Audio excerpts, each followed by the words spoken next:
안녕하십니까. 푸른 산호초입니다. 네, 오늘 10화 공부를 해보겠습니다. 10화가 원래 4월 5일 제가 녹화를 하려고 했는데, 이날 일정이, 바쁜 일정이 있어서 이제 하루 패스를 했습니다. 그래서 현재 4월 6일입니다. 이렇게 우리가 매일 공부하면 좋은데, 또 일정이 있을 때는 어쩔 수가 없죠. 네, 그래서 이렇게 좀 유연하게, 유연하게 해야 되는데, 어, 예전에도 말씀드렸듯이 전제 조건이 있다. 전제 조건. 이게 맞나? 요즘 한글도 헷갈려요. 나이 먹으니까. 네. 전제 조건이 있는데, 1차 목표가, 작심삼일을 극복하자. 3일을 극복하자. 그리고, 자, 2차 목표는 뭐였냐면, 그 주에 금토일을 해야 한다. 이렇게 했잖아요. 자, 이걸 달성했기 때문에 어제 제가 이렇게 스킵을 하더라도 오늘 4월 6일에 이렇게 녹화를 할 수 있는 힘이 남아있는 거죠. 남아있다. 그래서 계속 할 수 있고요. 그리고 저는 지금 이제 공부를 하는데, 어, 이렇게 공부를 하면서 그동안 저에게 부족한 부분을 또 많이 발견했어요. 그래서 저는 수요일하고 토요일 또 그 강연을 참여합니다. 주로 밤에 야간에 참여를 하고요.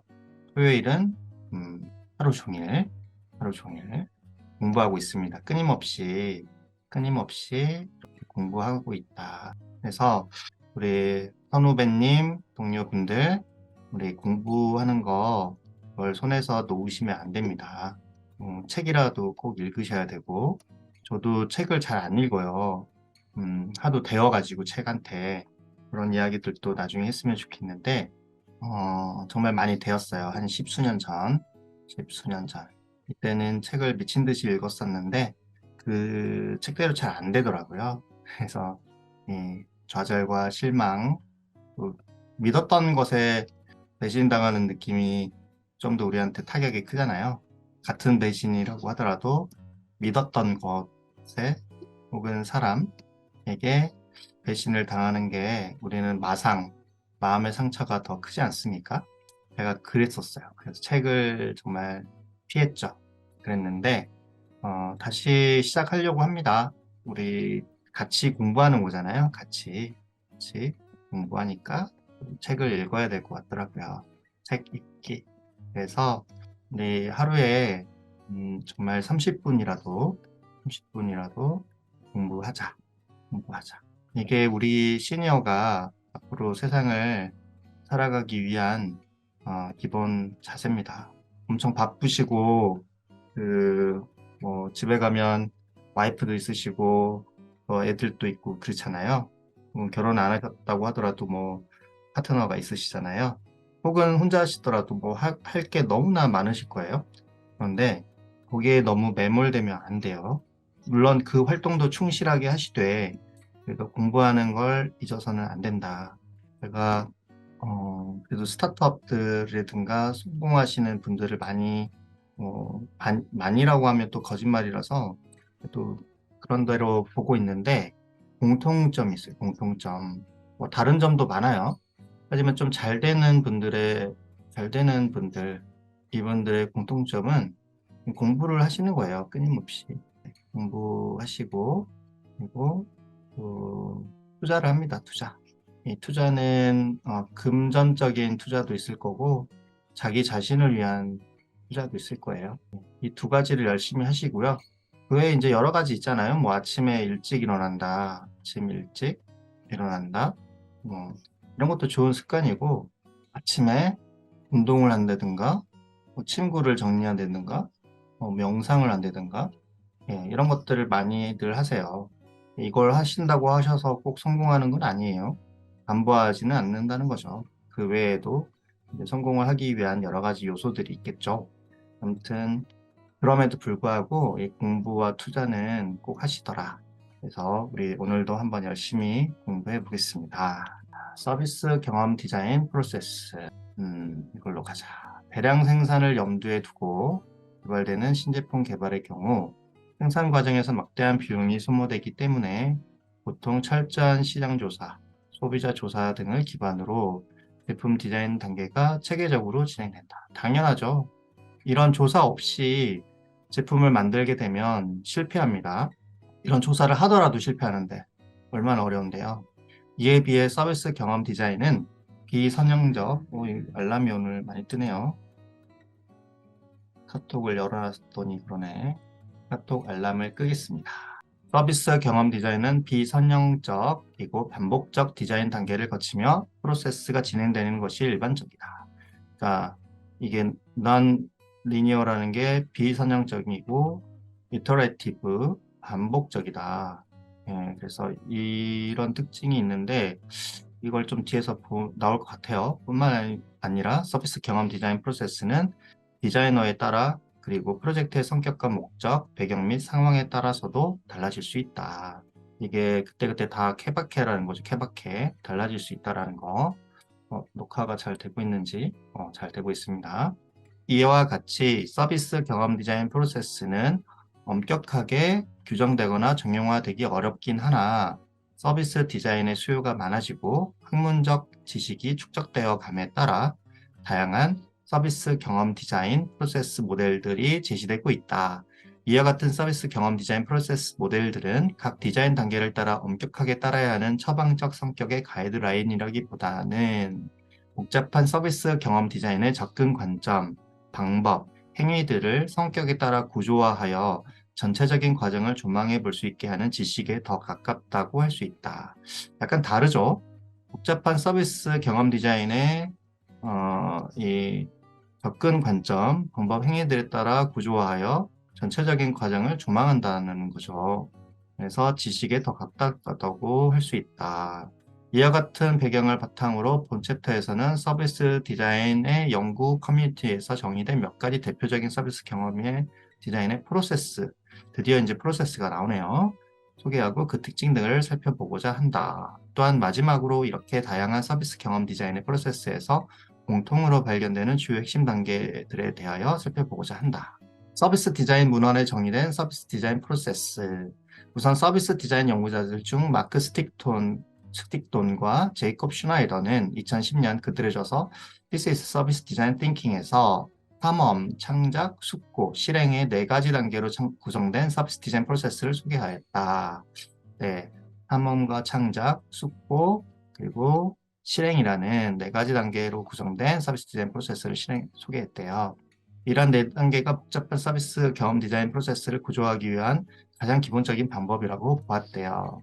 자, 첫 번째 탐험, exploration 단계에서 디자이너의 중요한 태스크는 서비스 제공 기업의 문화와 목표를 이해하는 것이다.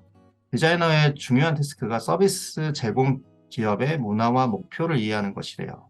네, 어떻게 보면 고객사거나 자기 자신일 수도 있겠지만 그 기업이 어떤 문화를 갖고 있는지, 어떤 목표를 갖고 있는지를 이해하는 게 중요하대요.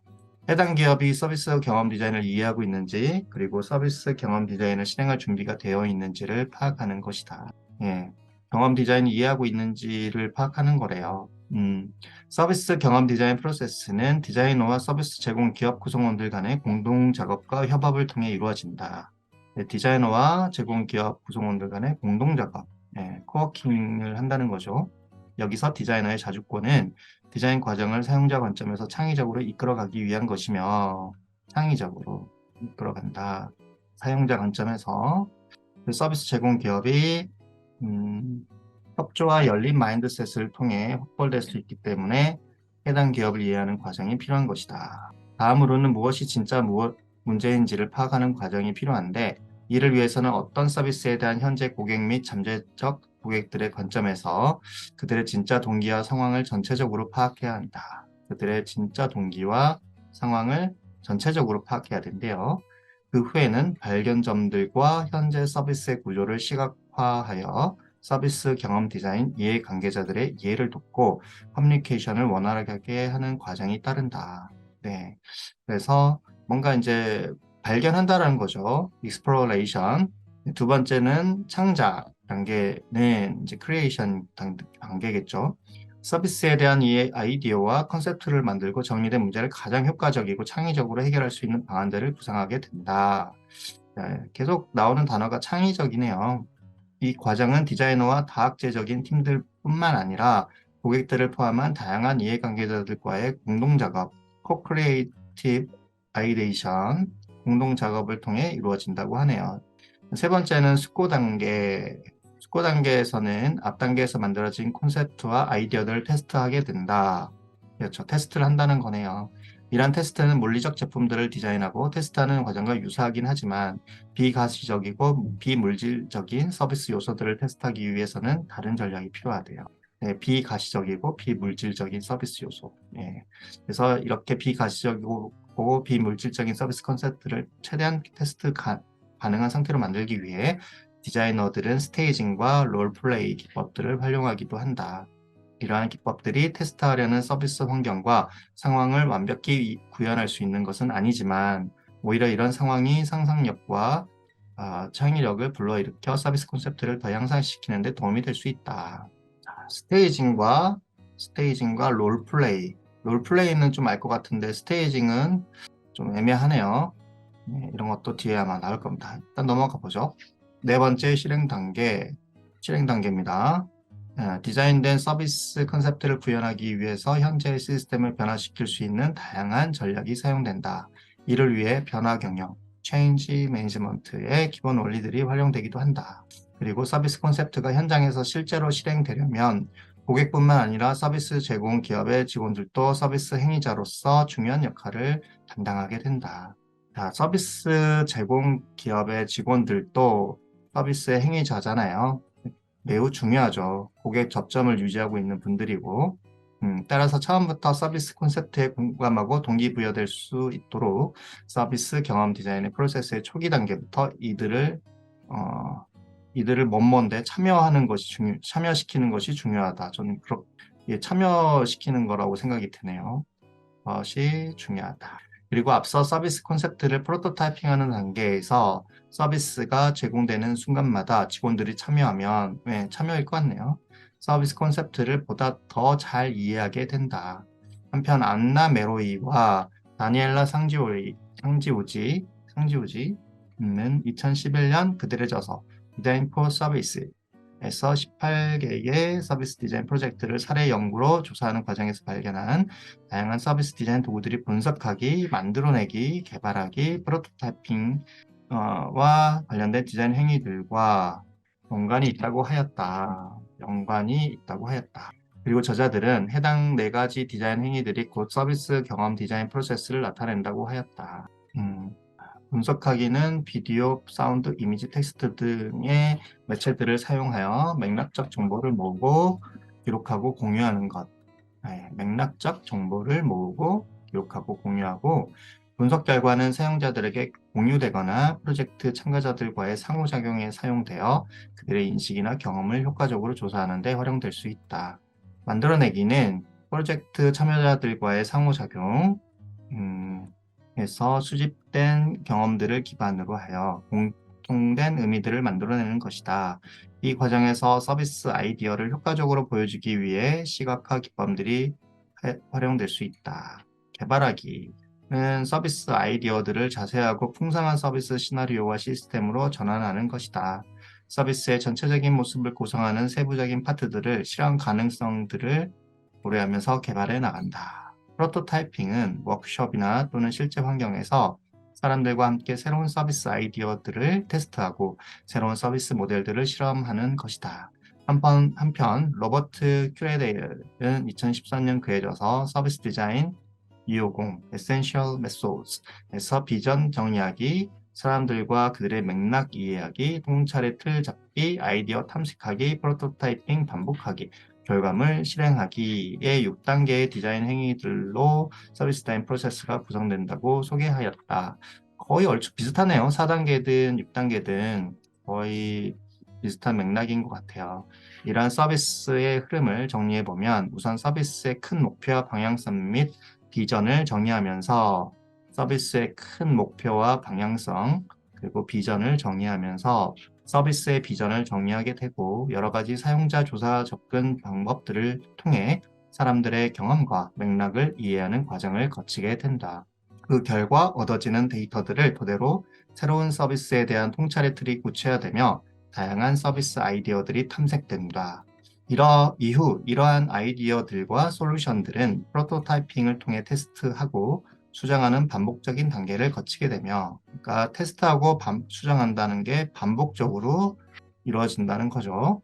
최종적으로 얻어진 서비스 솔루션을 서비스 현장에서 실행하게 된다. 얘도 또 뭔가 문제가 있으면 다시 수정해서 반복하면 되겠죠.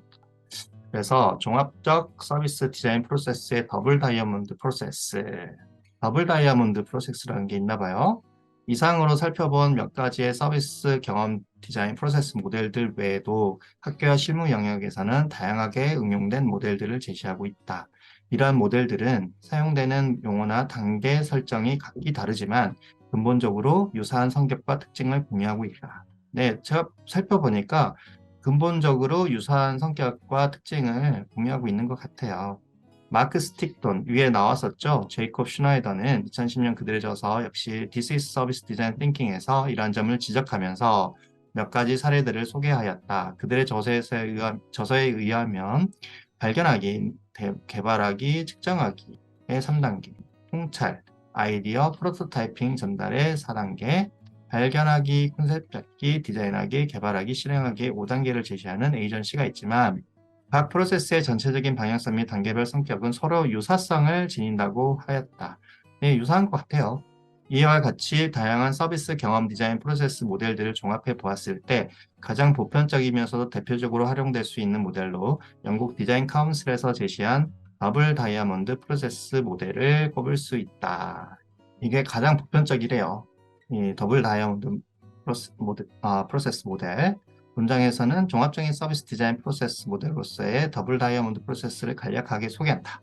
더블 다이아몬드 프로세스 모델은 발견하기, 정의하기, 개발하기, 전달하기의 4단계로 구성되고 되어 있으며 각 디자인 단계는 각각 확산, 수렴의 성격을 지닌다. 무슨 말인지 잘 모르겠는데 이거 D로 통일했네요. Discover, Define, Develop, Deliver. 네, 그래서 더블 다이아몬드라고 하나 봐요. 한번 볼까요? 아, 이렇게 생겼군요. 더블 다이아몬드. 아, 발견, 정의, 개발, 전달. 이렇게 다이아몬드가 2개 있는 것처럼 생겨서 더블 다이아몬드라고 하나 봐요. 그래서 여기 플래닝, 디자인이 있고, 디벨롭, 딜리버. 그러니까는 발견해서 정의하고 개발해서 전달한다. 네, 이렇게 보면 되고, 네. 각각의 그 서비스 디자인 프로세스가 이 안에 다 포함된다라고 보는 거네요. 네, 그렇죠. 유사성이 있다라고 했잖아요. 이거 시험에 나올 것 같은데요. 이런 거. 여기 이렇게 공란으로 해놓고 여기에 들어갈 것은 뭐 이런 식으로. 네, 이건 좀 외워둬야 될 것 같습니다. 발견하기, 정의하기, 개발하기, 전달하기. 이게 이해하면 돼요. 어떤 그 서비스 디자인에서 제일 먼저 문제를 발견하거나 뭔가 불편함을 발견해야 되겠고, 그게 어떤 건지 정의해서 그걸 개발하면 돼요. 솔루션을. 그 다음에 개발했으면 어떻게 해야 돼요? 그걸 전달해야죠. 누구한테? 그 문제를 경험하고 있는 사람한테. 그래서 이것들을 이해하셔야지 쉽게 외울 수 있다. 네. 그리고 당연히 뭔가 서비스를 만들어 간다면 이렇게 해야 되겠죠, 당연히. 네, 한번 살펴볼게요. 처음 이제 더블 다이아몬드의 D. 모든 서비스 경험 디자인 프로젝트의 시작은 새로운 아이디어의 기초가 될 수 있는 영감이나 통찰을 수집하는 탐구 단계에서 시작된다. 이런 게 정말 중요한 거거든요. 웬만하면 모든이라는 단어를 안 써요. 근데 모든 서비스 경험 디자인 프로젝트의 시작은 탐구 단계에서부터라고 하잖아요. 이런 것들은 이제 아주 높죠. 가능성이. 어떤 가능성? 시험에 나올 가능성. 이 단계에서는 문제를 찾아내고 기회나 필요를 발견하며 해결안의 범위를 정의하며 다양한 리서치 기법들이 동원될 수 있다. 네, 다양한 리서치 기법들. 우선 데스크 리서치를 통해 사회의 전반적인 동향, 산업 및 시장 동향, 신기술, 경쟁 서비스 등에 대해 조사할 수 있다. 우리가 뭔가 아이데이션을 한다는 것은 이게 이제 아이디어를 발전시켜 나간다는 뜻이거든요. 아이디어를 이제 이렇게 발전시켜야 되잖아요. 그때 당연히 이런 것들을 조사를 해야죠. 이 산업적인 동향, 트렌드, 지금 기술의 위치, 경쟁 지금 구조는 어떻게 돼 있는지, 블루오션인지 레드오션인지 이런 것들을 파악하고 진입을 해야 그래도 우리가 뭔가 비빌 구석이 있는 거지. 아무것도 파악하지 않고 그냥 이런 거 있으면 좋지 않을까? 이런 느낌으로 접근하시면 장님 눈이 안 보이는 상태에서 마치 부산을 찾아가는 서울을 찾아가는 그런 것과 똑같다. 그래서 당연히 이제 조사해야 되겠죠. 그래서 광범위한 대중을 대상으로 사회적, 경제적 트렌드를 파악하기도 하고 해당 서비스와 관계된 여러 서비스 수요자 및 이해관계자들을 파악하고 설문, 인터뷰, 관찰 등을 통해 그들의 경험을 이해하며 잠재적 혹은 직접적 필요나 요구사항 등을 파악할 수 있다. 여러 이해관계자를 이해하기 위해 정성적, 정량적인, 자, 정성적이라는 것은 이게 수치로 떨어지지 않고, 약간 뭐, 자기적 해석이 가능한 형태라고 보면 얘는 수치로 딱딱 떨어지는 거예요, 수치. 예. 그래서 정량적인 리서치 방법을 모두 사용할 수 있다. 이 단계에서 리서치를 통해 수집된 다양한 지식과 아이디어들은 이후 이어지는 서비스 경험 디자인 프로세스의 여러 단계들이 나아가야 할 방향을 제시할 수 있으며 다양한 디자인 활동에 도움을 줄 수 있다. 그래서 발견하기가 굉장히 중요한 거예요. 디스커버가. 네. 이게 왜 이렇게 중요하나? 이것도 안 하시는 분들이 많아요. 저도 처음에 창업했을 때 이거 안 했거든요. 안 해도 대충. 예. 되게 이렇습니다. 되게 우리 스타트업들의 현실. 네. 그나마 이제 좀 괜찮은 건 충분히 현장에서 경험이 있는 시니어라든가 프로페셔널들이 창업했을 때는 이미 알고 있죠. 이미 경험칙으로서 알고 있기 때문에 그런 분들은 이제 이런 조사 단계를 생략하는 경우도 있고요. 하지만 우리가 무언가를 새롭게 만든다는 것은 그 분야에 대해서 상당한 조사가 선행되어야 된다는 거고요. 그게 바로 디스커버로 정의할 수 있고요. 자, 이렇게 뭔가 이제 정의학인데 이건 뭔가 알게 됐어요. 그것들을 이제 체계적으로 분류해서 문제가 무엇인지 그런 것들을 정의를 해야 된다는 거죠. 그래서 앞서 발견하기 단계에서 얻은 조사 결과나 아이디어들을 분석하여 가장 핵심적이고 중요한 디자인 문제들을 파악하는 것. 이를 해결할 수 있는 디자인 기회들을 정의한다. 문제가 뭔지를 알아야 우리가 솔루션을 만들 수 있는 겁니다. 예, 문제. 문제가 무엇인지를 알아야 우리가 솔루션을 만들 수 있어요. 만약에 문제가 무엇인지 모르잖아요. 엉뚱한 솔루션을 만들어요. 엉뚱한 솔루션. 혹은 굉장히 그 솔루션을 이용하는 비용이 굉장히 높은 비효율적인 솔루션을 만들게 되고요. 그리고 그런 것들이 이제 되게 대기업이라든가 굉장히 마케팅력이 우수한 회사들이 만들게 되면 그런 것들 또 그게 전부인 줄 알고 사람들이 사용하기도 합니다. 예. 거기에 이제 우리가 또 비집고 들어갈 만한 그런 사업 기회들이 있기도 해요. 그래서 우리가 어떤 사업을, 특히나 서비스에 대한 사업을 구상을 한다면, 우리가 항상 이해해야 될 단어가 디커플링이라는 단어를 이해해야 돼요. 디커플링. 이건 뭐냐면, 그 기존 서비스에 사람들이 이렇게 이용하고 있을 거예요. 이제 서비스라고 하면, 이 사람들이 이렇게 이 서비스에 들어서 막 이용하고 있는데, 그러니까 어떤 서비스를 보니까 이 연결고리가 좀 약한 거야, 약한 거. 그래서 이걸 탁 끊어버리는 거지. 그럼 여기 있는 사람들이 또 있을 거잖아요. 여기가 단절되고 우리가 이걸 먹는 거예요. 이런 것들을 커플링이라고 한다면 이렇게 끊어버리는 거를 디커플링이라고 합니다. 예. 왜냐하면 이 문제를 제대로 파악하지 못하고 거기에 대한 솔루션을 제대로 전달하지 못한 상태에서 사람들이 그냥 울며 겨자 먹기로 이용하고 있단 말이죠. 그때 누군가가 나와서 문제를 정확하게 정의하고 거기에 대한 해결책까지 제시할 수 있다면 또 그게 전부는 아니죠. 그러면 누군가 아이디어를 뺏어가겠죠. 이제 실행까지, 예, 그 딜리버라고 하죠. 예, 실행까지 할 수 있다면 이제 승산이 있는 거죠. 배달의 민족이라든가 뭐 당근마켓이라든가 이런 것들을 보시면 알 수 있을 거예요. 그래서 발견하기 단계에서는 얻은 다양한 이해관계자 경험이나 필요 등에 대한 방대한 자료들은 신화도 분석 등의 분석 도구를 통해 체계적으로 정리되며 이와 같은 분석과 정리 과정을 통해 서비스의 주요 목표 타겟인 페르소나가 설정되고, 페르소나 지난번 한번 살펴봤죠? 가상의 고객, 그래서 서비스의 주요 목표 타겟인 페르소나가 설정된다. 자, 페르소나 우리 이 스타트업들이 어떻게 정하냐면 자기 마음대로 정해요. 네, 이 서비스를 이용할 만한 사람은 20대 직장인, 뭐 누구누구 이렇게. 그런데 여기 벌써 보세요. 분석과 정리 과정을 통해 서비스 주요 목표 타겟인 페르소나가 설정된다는 거잖아요. 자, 뭘 분석과 정리? 이런 발견하기, 디스커버 단계에서 넘어온 그런 여러 가지 데이터들을 핵심적이고 중요한 디자인 문제들로 파악하고 거기에 따른 여러 가지들의 분석 도구를 통해서 분석과 정리 과정을 거친 후에 페르소나가 나오는 거예요. 그냥 머릿속에 생각나는 대로 정하는 게 아니고. 근데 대다수의 스타트업들이 자기들 머릿속에서 생각나는 대로 페르소나를 잡습니다. 그리고 고객 여정 지도가 디자인 된다고 하는데 이런 것들도 이미 안 하는 데들도 많고요. 아무튼 이러한 디자인 기회들은 또한 해당 서비스 조직의 필요나 비즈니스 목표에 비추어 가장 우선순위가 높은 기회들을 중심으로 선별될 수 있다. 정의하기 단계의 활동들을 통해 얻어진 최종 산출물은 디자인 브리프로 정리가 된다. 네, 최종 산출물은 디자인 브리프로 정리가 된다. 이게 아이데이션하고 디자인 띵킹하고 거의 비슷하네요. 그러니까 자, 개발하기, 디벨롭. 개발하기 이제 정의했으니까 개발해야죠.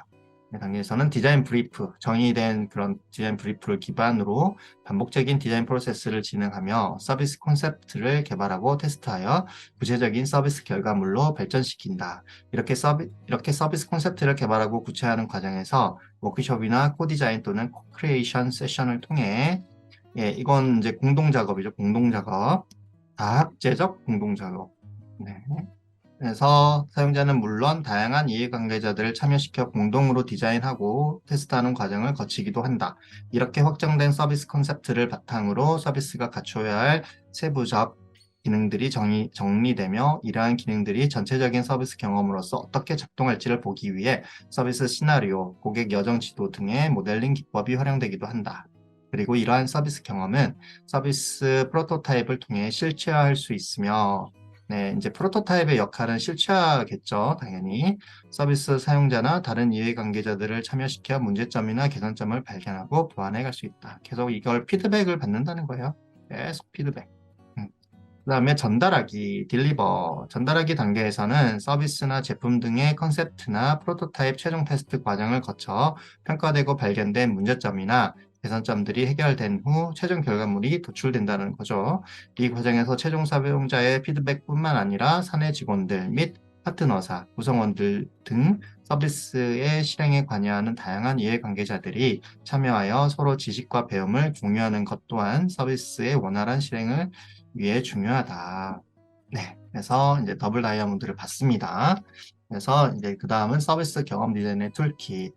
네, 이 장에서는 디자인 서비스의 각 단계의 디자인 활동에 도움을 줄 수 있는 디자인 도구와 방법들을 소개한다. 이게 그냥 이 툴킷이잖아요. 이 그냥 도구라고 보나 봐요. 네, 에런 툴킷. 사이먼 클렛 워시는 2016년 오슬로 스쿨 오브 아키텍처 앤 디자인에서 에던이라는 서비스 디자인 툴킷을 개발하여 출판하였다. at1이라는 것은 서비스 경험 디자인의 프로세스 초기 단계인 발견하기 단계와 정의하기 단계의 디자인 활동들을 향상시키는 것을 목표로 발견하기와 정의하기의 활동들을 향상시키는 것을 목표로 구조화된 혁신 프로세스의 디자인 싱킹을 접목하여 만들어졌다. 에도는 서비스 서비스 제공 기업의 브랜드 전략과 일치하면서도 고객 중심적이고 고객의 서비스 경험의 질을 향상시킬 수 있는 서비스 아이디어 및 솔루션을 개발할 수 있도록 쌓아졌다. 자, 에돈이 점유하는 영역이 이쪽이네요. 디스커버와 디파인. 네, 어떻게 이게 구성이 되는지 궁금하네요. 자, 에돈은 서비스 디자인 프로세스에서 핵심이 되는 여러 요소들의 머리 끝자들을 따라 만든 축약어다. 그래서 일단 actors 행위자들이 있고 서비스는 가치 네트워크를 구성하는 행위자들의 복잡한 공동 작업과 공동 창작을 통해서 전달된다. 따라서 이러한 서비스 행위자들을 어떻게 조합하고 구성하는지에 따라 새로운 서비스 혁신의 기회가 만들어질 수 있다. 그리고 터치 포인트, 서비스 접점, 서비스는 이 AT가 일단 A시네요. 예, 서비스는 시간의 흐름에 따른 다양한 서비스 접점에 의해 전달된다. 따라서 서비스 접점들이 충분히 활용되고 있는지 또는 다양한 서비스 접점들이 서로 잘 조화를 이루고 있는지를 살펴보는 것은 서비스 혁신의 중요한 고려 사항이다. 예, 그래서 이게 행위자들과 접점을 확인한다는 거겠네요, 일단. 또한 기존의 서비스에 새로운 서비스 접점을 추가하는 것으로도 서비스 혁신이 이루어질 수 있다. 자, 기존의 서비스에 새로운 서비스를 추가하는 것만으로. 근데 이게 또 제거도 마찬가지예요. 같은 개념이에요. offerings, 제공물. 서비스는 보통 이게 on이죠. O-N-E. 그래서 보통 핵심 제공물을 기반으로 한다. 그러나 기업들이 자신들의 핵심 제공물이 무엇인지 혹은 무엇이 필요한지 파악하지 못하는 경우도 많다.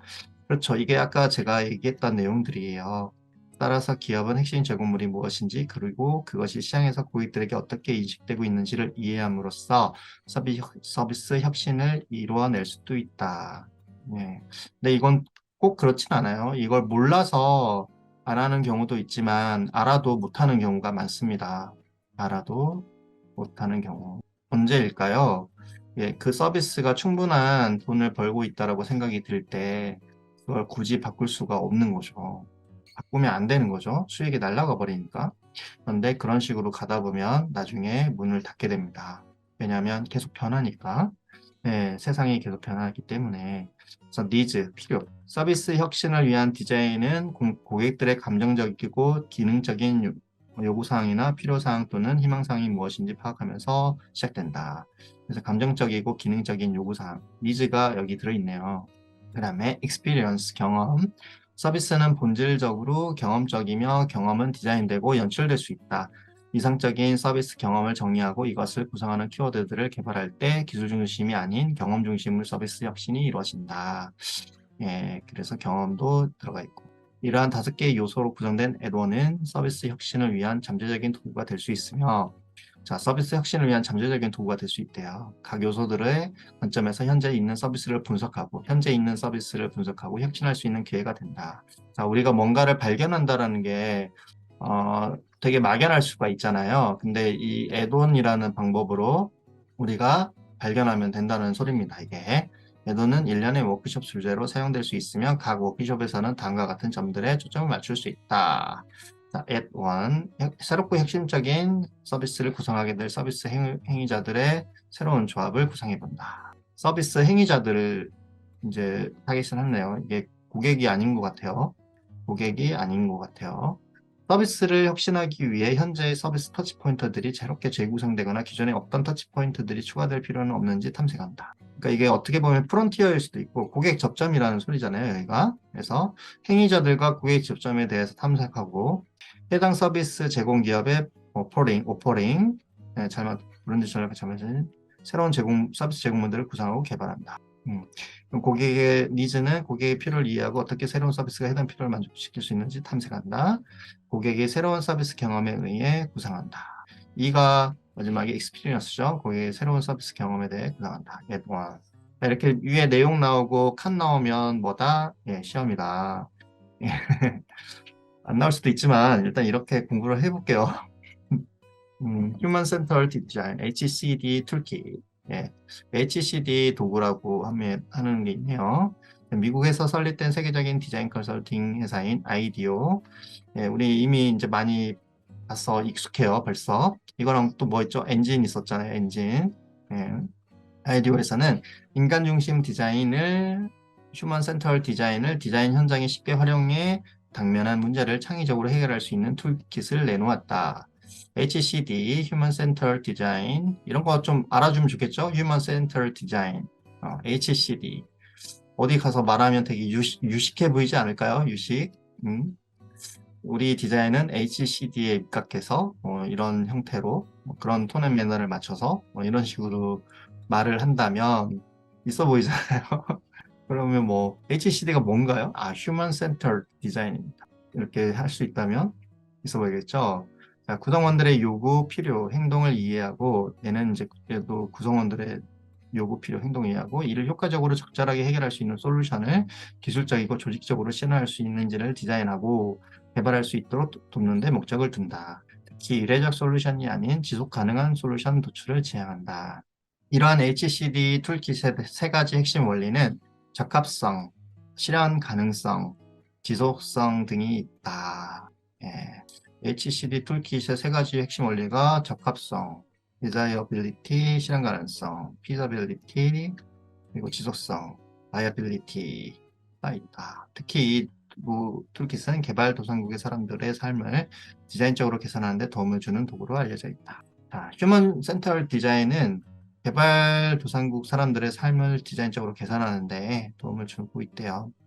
HCD 툴킷은 구체적인 프로세스나 방법론 이전에 다음과 같은 마인드셋을 강조하는데 실패를 두려워하지 않고 실패를 통해 배우는 것, 모호한 상태를 받아들이는 것, 일단 만들어 보는 것, 창의적 자신감을 갖는 것, 공감하는 것, 낙관하는 것, 반복하는 것이다. 이런 마인드셋을 기반으로 한 HCD 툴킷은 크게 듣기, 창작하기, 전달하기 세 가지 핵심 단계로 구성되어 있다.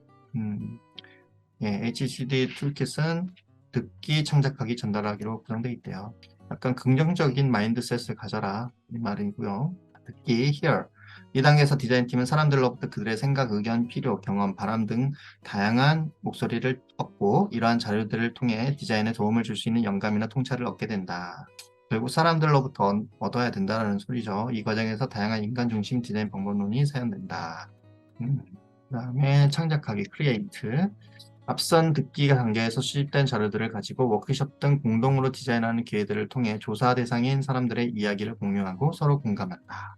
음, 자료들을 정보하고 이를 다시 구조화된 지식이나 패턴 등으로 전환하고 이를 통해 솔루션을 위한 기본 영역 등을 포착하게 된다. 이어 새로운 솔루션을 브레인스토밍 하면서 아이디어를 구체화한다. 전달하기, deliver. 이 단계에서는 아이디어들을 실행 가능한 구체적인 솔루션으로 변환시키게 된다. 그리고 이 솔루션의 성과를 측정하기 위한 계획을 수립하고 반복적으로 솔루션을 개선할 수 있도록 한다.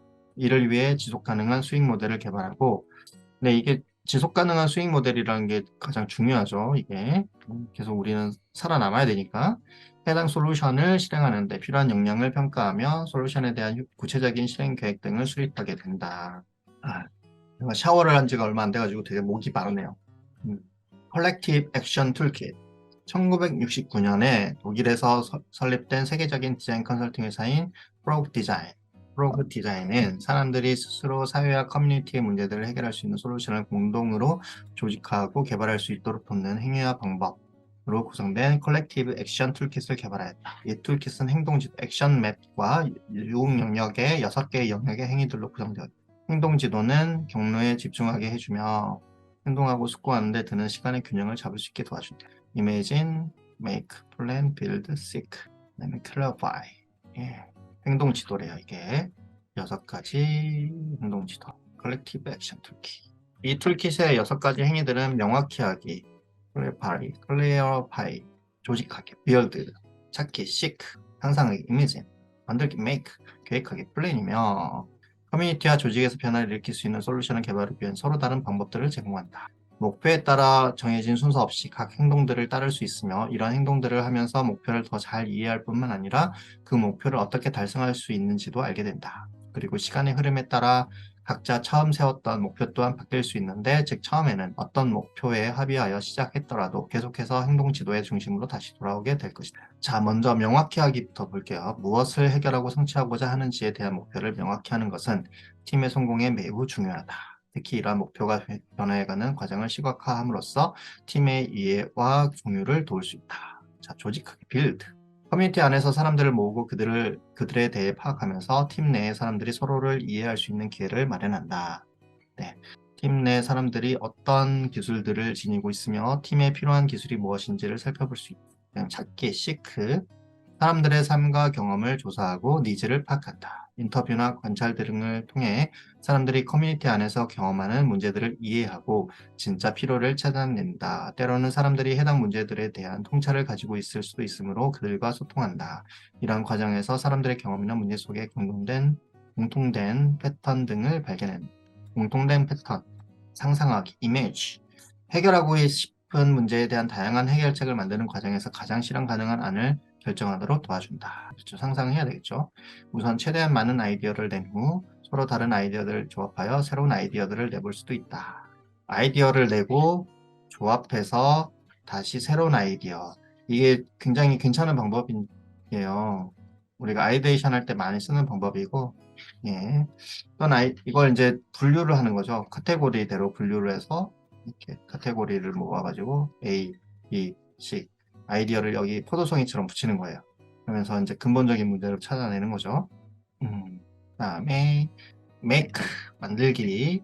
이 행위 영역에서는 뭐죠?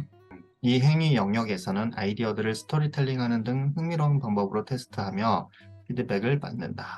캐릭터 장면 등을 통해 아이디어들을 이야기로 만들어 관중에게 이야기할 수 있고 이야기를 만화와 같은 시각화 기법을 통해 전달할 수도 있다. 새로운 컨셉트를 실제 사례로 연결해 보는 것도 좋은 방법이다. 그리고 아이디어들을 다양한 재료를 활용하여 프로토타입으로 만들어 볼 수도 있다. 계획하기. 이 행위 영역에서는 실행 계획을 세우게 된다. 가장 우선적인 문제들을 발견하고 목표를 세운 후 그 목표를 달성할 수 있는 구체적인 태스크를 수립하고 팀의 스케줄을 짜며 팀 안에서 팀원들이 구체적으로 무엇을 할지 정하게 된다. 이때 팀원들이 각자 무엇을 해야 하는지를 파악할 수 있도록 가시적으로 나타낸 것이 중요하다. 실행 과정 중 팀이 초기에 정했던 목표를 언제 어느 정도 달성했는지 공유할 필요가 있다. 이런 과정에서 필요에 따라 목표를 수정하게 된다. 라고 합니다. 자, 국민 디자인 툴킷. 국민 디자인 툴킷이라는 게 있네요. 공공 서비스 디자인. 당연히 공공 서비스 디자인일 것 같아요. 참여하는 이들에게 제공하는 서비스 디자인 참고 자료. 서비스 디자인 팀에서 이해하기, 발견하기, 정의하기, 발전하기, 전달하기 각 단계마다 서비스 디자인 팀에서 목표, 주요 활동, 구성원별 역할, 주의사항뿐만 아니라 활용 가능한 주요 방법론 등을 구체적인 실행 방법과 함께 소개하고 있다. 국민 디자인 과제에서 진행되었던 대표 사례들을 선정하여 실제 운영 일정, 단계별 추진사항 및 디자인단 구성 현황, 그리고 등을 볼 수 있도록 하였으며 세부 단계별로 실제 진행되었던 여러 가지 과제를 예시로 제시하여 서비스 디자인 과정을 쉽게 이해하고 적용할 수 있도록 제작되었다. 자, 이해하기란 대상 서비스의 내부 환경에 대한 전반적인 조사와 전체적인 이해를 통해서 조사 목표와 계획을 수립하는 단계이다. 이 단계에서는 넓은 주제 범위 안에서 어떤 문제에 집중할 것인지에 대한 조사 목표를 설정하게 된다. 예, 이 단계에서는 팀이 처음으로 모여 앞으로 진행할 활동 내용에 대한 안내를 받고 프로젝트 진행을 위한 방향을 설정하는 공공 서비스 디자인 팀, OT를 진행한다. 그리고 서비스에 대한 전반적인 이해를 위해 자료나 문헌 등을 통한 데스크 리서치를 진행한다. 또한 데스크 리서치 결과를 바탕으로 조사의 목표를 수립하게 된다. 네, 제일 먼저는 이해하고요. 그 다음에 발견하기. 발견하기는 조사를 통해서 대상 서비스와 관련된 문제점들을 알아내고 고객의 경험, 필요, 희망사항, 요구사항 등을 발견하는 단계이다. 이 단계에서는 여러 가지 조사 방법론을 통해 서비스와 직간접적으로 연관된 경험이나 및 환경을 조사하게 된다. 우선 탐색을 준비하기 위해 탐색 방법을 결정하고 상세한 탐색 계획표를 작성한다. 그리고 현장 조사, 경험, 관찰, 심층 인터뷰 등을 통해 발견하기를 실행한다. 발견하기를 마친 후에는 조사를 통해 찾아낸 현상들을 아이디어를 얻기 위한 자료와 정보로 바꾸기 위해 러닝카드를 작성하며 팀원들과 발견점을 공유한다. 발견했고요. 그럼 정의해야 되겠죠. 정의하기는 앞 단계들을 거쳐 얻어진 자료들로부터 주요 이슈를 도출. 이를 통해 서비스의 전략적인 방향성을 수립하는 단계네요. 조사된 데이터를 파악하고 데이터가 함축하고 있는 의미를 이해하여 아이디어로 발전시킬 수 있는 이슈들을 도출하고 이를 바탕으로 서비스의 전략적인 방향성을 설정하게 된다. 이를 위해 새로 만들어질 서비스를 사용할 가상의 인물인 페르소나를 개발하고 서비스 경험을 시간의 흐름 순으로 시각화하는 고객 여정 지도를 만들며 자, 서비스 경험을 시간의 흐름 속으로 시각화. 이러한 과정을 통해 서비스 핵심 이슈와 서비스 목표를 도출한다. 핵심 이슈하고 서비스 목표를 도출한대요. 수행 후 러닝 카드를 통해 배우고 발견한 점들에 대해 팀원들과 공유한다. 발전하기. 발전하기는 서비스 목표를 지원하는 다양한 문제 해결안을 구상하고 서비스 컨셉트를 개발하는 단계이다. 우선 브레인스토밍을 통해 얻어진 많은 아이디어들을 확장한다. 그리고 핵심 컨셉트를 중심으로 시각화하고 이야기 형식의 컨셉트 시나리오를 만들 수 있다. 그 후 전체적인 서비스 흐름을 바탕으로 한 개념도를 만들게 된다. 전달하기. 전달하기는 서비스 컨셉트를 가장 효과적으로 전달할 수 있는 방식으로 결과물을 발표하고 전달하는 단계이다. 최종 서비스 디자인 결과물을 소개하여 이해관계자들의 공감, 협조, 의견을 이끌어내고 최종적으로 서비스가 적용 및 실행되도록 하는 과정이다. 이를 위해 서비스 스토리보드와 같은 형식으로 서비스 컨셉트와 내용을 전달할 수 있으며 시뮬레이션을 위한 서비스 프로토타입을 제작할 수도 있다. 뿐만 아니라 서비스 청사진을 제작하기도 한다. 전달하기. 그리고 파트 3. 벌써 파트 3가 왔어요. 우리의 아주 중요한 파트 3. 서비스 경험 디자인을 어떻게 실행하는가. 금방 왔죠? 이건 당연히 우리 이제 11회차에 시작을 할 거고요. 아주 역사적인 순간이 왔습니다. 그 전에 우리가 툴킷에 대해서 좀 살펴봤는데, 툴킷, 여러 가지 툴킷들이 있었잖아요. 어디였지? 프로세스와 툴킷인데, 지금 보니까 몇 가지 우리가 이제 공부를 했어요. 보니까, 여기 보면은, 이건 마크 스틱돈과 제이콥 슈나이더가 했던 This is Substhinking에서, 문헌에 정의된 이게 프로세스네요. 일단 이거는. 그리고 더블 다이아몬드를 우리가 또 봤고요. 더블 다이아몬드는 이렇게 생겼다. 발견, 정의, 개발, 전달. 그 다음에 이걸 맞춤이 있나? 이런 게 있구나.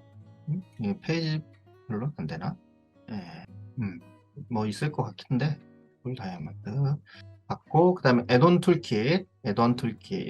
이거 다 기억나시나요? S는 액터, 터치포인트, 오퍼링, 니즈, 그리고 E가 뭐였을까요? E가 뭐였지? 기억이 안 나네요, 벌써. E, experience였네요, 경험. 네. 그래서, 애돈 툴킷이 있었고, 그 다음에 HCD 툴킷, Human Centered Design이 있었고, 그 다음에 컬렉티브 액션 툴킷이 있었죠. 컬렉티브 액션 툴킷. 얘는 그냥 한국말로 뭐 바꾼 게 없네요. 컬렉티브 액션 툴킷이라고 돼 있네요. 그 다음에 이제 국민 디자인 툴킷이 있었죠. 국민 디자인 툴킷. 이건 뭐 주로 공공의 영역. 네, 이런 식으로 툴킷이 몇 개가 없어요, 보니까. 그래서 이렇게 툴킷을 우리가 좀 알아놓는다면, 나중에 혹시라도 실무를 하시게 되거나, 좀 더 깊이 있게 공부를 할 때 도움이 되겠죠. 이게 이제 다음에는 시험에 또 어떻게 나오는지 그걸 보면서 네, 우리가 좀 더 학습해 보면 될 것 같고요. 오늘은 또 이만 마치겠습니다. 너무 많이 나가면 또 안 되니까. 네, 파트 3, 또 내일, 별일 없으면 됐고요. 참, 이제 앞으로 제가 수요일과 토요일에는 녹화를 못할 가능성이 있어요. 그래서 최대한 녹화를 하려고 노력을 해보고요. 이때는 제가 또 대학에서 강의를 해요. 그래서 강의도 하고, 또 이날 수업도 저 가서 이제 청강하는데 수업도 듣고 집에 오면 11시가 넘을 거거든요. 그러면 아마 못할 가능성이 크고요. 토요일은 하루 종일 수업을 들어야 되니까 이때도 좀 어려울 수도 있고요. 그래서 앞으로는 이제 군데군데 좀 빼먹을 수가 있다, 녹화를. 그런데 제가 이제 앞으로는 어떤 이야기를 할 거냐면 스타트업에 대해서 많이 이야기를 할 거예요. 스타트업. 이게 이제 제가 하는 일이기도 하고 또 이쪽에 컨설팅을 하고 있기도 해요. 그래서 이제 스타트업에서 누구에게 도움을 줄 거냐면 이제 40세 이상의 중장년 예비 창업 그리고 경력 단절 여성. 그래서 우리 실버 세대까지도 실버 세대는 65세 이상으로 이렇게 보고 있습니다. 실버 세대까지도 제가 하면 좋겠지만 아직까지는 한 65세까지 제가 한번 해볼 계획이에요. 예, 그래서 이 연령대의 선배님들, 동료분들에게 제가 좀 도움이 됐으면 싶은 게 제 바람입니다. 도움을 드리고 싶다. for free, 공짜로. 예, 돈 받고 드리면 안 되죠, 이런 거. 네, 이게 제 목표입니다. 그래서 제가 계속 시간 날 때마다 이런 자료들은 한번 만들고, 뭐 정부 지원 사업이라든가 뭐 사업자 혹은 온라인 커머스, 이런 것들, 뭐 그리고 SNS 마케팅, 뭐 이런 것들 궁금하신 게 많이 있으실 수도 있을 거예요. 그때는 이제 제가 꿀팁, 허니 팁을 드릴 것이다. 그때는 이제 시청자분들이 꽤 생길 수도 있어요. 합격하려면 먼저 경험했던 사람들의 그런 꿀팁이 좀 필요하니까. 네. 그때를 위해서 지금 또 열심히 달려보도록 하겠습니다. 앞으로. 쓸데없는 건 지우고. 네. 이상 마치겠습니다. 감사합니다.